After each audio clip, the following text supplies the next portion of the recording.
Et arrive, alors, et on va expliquer pourquoi la France a raté le coche du web, arrive un rapport en 1995.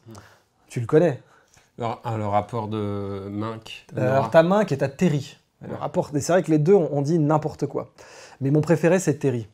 Parce que Terry, donc ingénieur général des télécoms, polytechnicien, co-inventeur du Minitel, le gendre idéal, c'est-à-dire la personne la pire pour comprendre la contre-culture Silicon Valley. Il faut bien comprendre que c'est pour ça que Et la lui, il Silicon croit Valley... pas dans Internet. Pas du tout.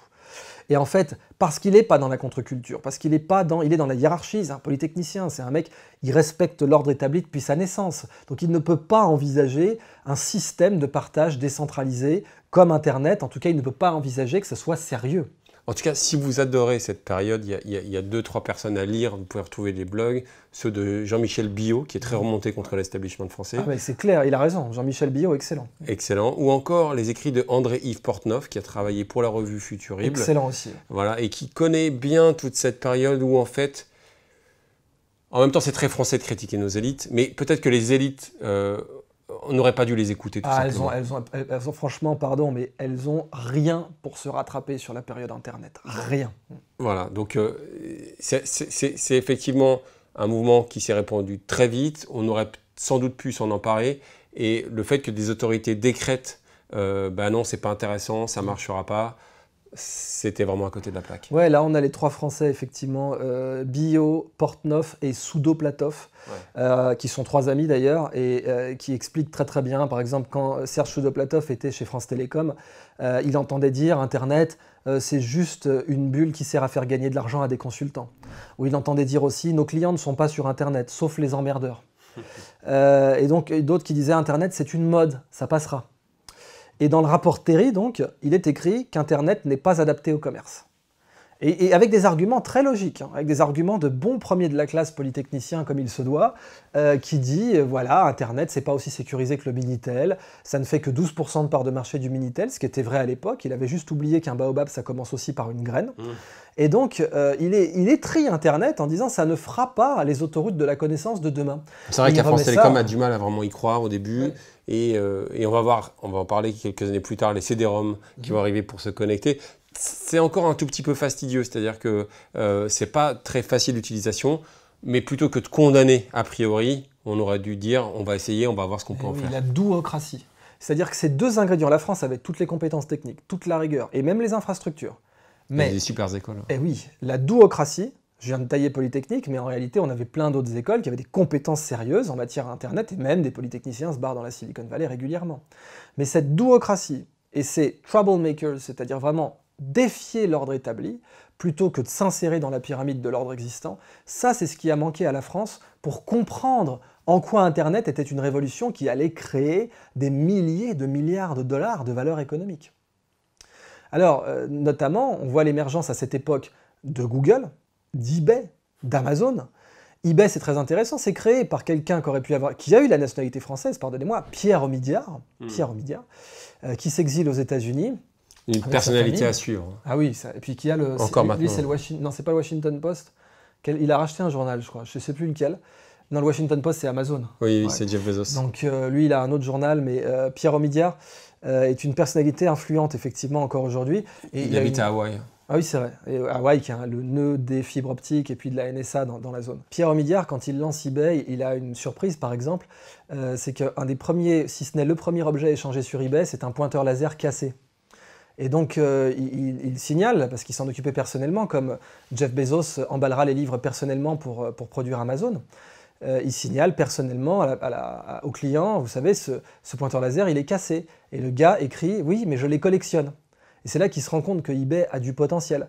Alors que, voilà, c'est cette pratique, c'est cette douocratie qui va au-delà du côté théorique que pourraient avoir les fabricants de rapports et les spécialistes des rapports. Et en France, malheureusement, on n'a pas perdu cette rapportite aiguë. On continue à faire des rapports, mais on croit qu'on va impressionner le monde par la puissance de notre intellect en faisant des rapports, alors que le monde de la technologie, c'est avant tout on fait et on fait. Le cas de Google, c'est exactement ça. On a deux jeunes chercheurs de Stanford qui sont doctorants à Stanford et qui travaillent sur un algorithme qui va s'appeler le PageRank. et qui va beaucoup influencer d'ailleurs les systèmes de citation et les systèmes de notation des universités. Les classements universitaires vont beaucoup s'inspirer des méthodes de Google, même si Google s'est aussi inspiré de ce qui existait déjà dans la façon dont les scientifiques se citaient entre eux. Et cet algorithme, ce moteur, ce PageRank, il va prendre des choix design complètement dingues pour l'époque. À l'époque, on pensait qu'Internet c'était quand même trop compliqué pour l'américain moyen et qu'il fallait donc avoir des portails. Et donc AOL, ça c'était la bulle. Toi tu as dû couvrir ça d'ailleurs, l'élan AOL dans les années 90. AOL qui a même été en position de racheter Time Warner, quoi. Pire rachat de l'histoire, ils se séparant quelques années plus tard avec une perte de valeur sèche. Ouais, fin des années 90, explosion de la bulle Internet, beaucoup de business model de boîtes très créatives disaient on sera rentable en 2003-2004. Eh bien, pour ces boîtes qui contiennent à la fois le meilleur ou le plus intéressant comme Wikipédia, mais aussi le pire avec Boo.com, une société de e-commerce venue du nord de l'Europe, où en fait les créateurs se gavaient, hein, voilà. C'est-à-dire qu'en fait, profiter de l'argent levé pour faire n'importe quoi. C'était à l'époque à Paris des First Tuesday aussi, c'est-à-dire qu'on avait une couleur, on était invité à des soirées et on pouvait, les couleurs des badges différaient selon votre statut. Vous étiez entrepreneur, vous étiez investisseur, vous étiez journaliste ou analyste, par exemple. C'était la fête absolue, sauf que, par définition, il y a eu du n'importe quoi. Et autant on peut en vouloir à ceux qui ont effectivement fait n'importe quoi, on peut également en vouloir à ceux qui ont dit tout est fini, tout est nul, parce que c'était pas vrai. Parce qu'il y avait des vraies idées, et il y en a encore aujourd'hui qui sont super intéressantes.